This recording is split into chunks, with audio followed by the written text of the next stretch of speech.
பிரித்து எழுதுகளை தனிக்குறில் புணர்ச்சியை பாருங்கள். அதனுடைய விதியை பாருங்கள். தனிக்குறில் முன் ஒற்று உயிர்வரின் இரட்டும்.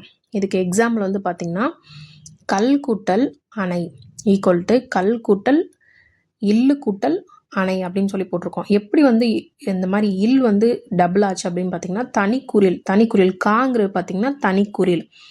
அதுக்கு முன்னாடி வந்து முன் ஒற்று உயிர் வரின் இரட்டும் அப்படின்னா உயிரெழுத்து ஆங்கிறது உயிரெழுத்து, அதுக்கு முன்னாடி வரக்கூடிய ஒற்று வந்து இரட்டுமா.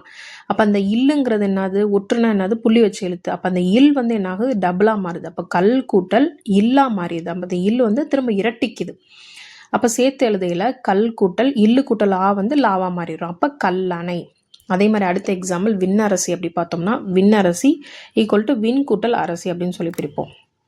இது எப்படி வந்துச்சு அப்படின்னா அதே தான், அந்த தனிக்குறில் இருக்குது, அது முன்னாடி ஒற்று உயிர்வரின் இரட்டும். அந்த இன் வந்து அந்த ஒற்று வந்து இரட்டிச்சிருக்கு. அப்போ விண்ணுன்னு ஆயிடுச்சு. அந்த இன்னை திரும்ப போடையில இன்னு கூட்டல் ஆ நான் ஆயிடுச்சு. அப்போ இன்னு கூட்டல் ஆவை நம்ம என்னன்னு சொல்கிறோம், அது வந்துட்டு உடல் மேல் உயிர் வந்து ஒன்றுவது இயல்பே அந்த விதிப்படி. அப்போ விண் அரசி அப்படின்னு சொல்லி மாறிடுச்சு.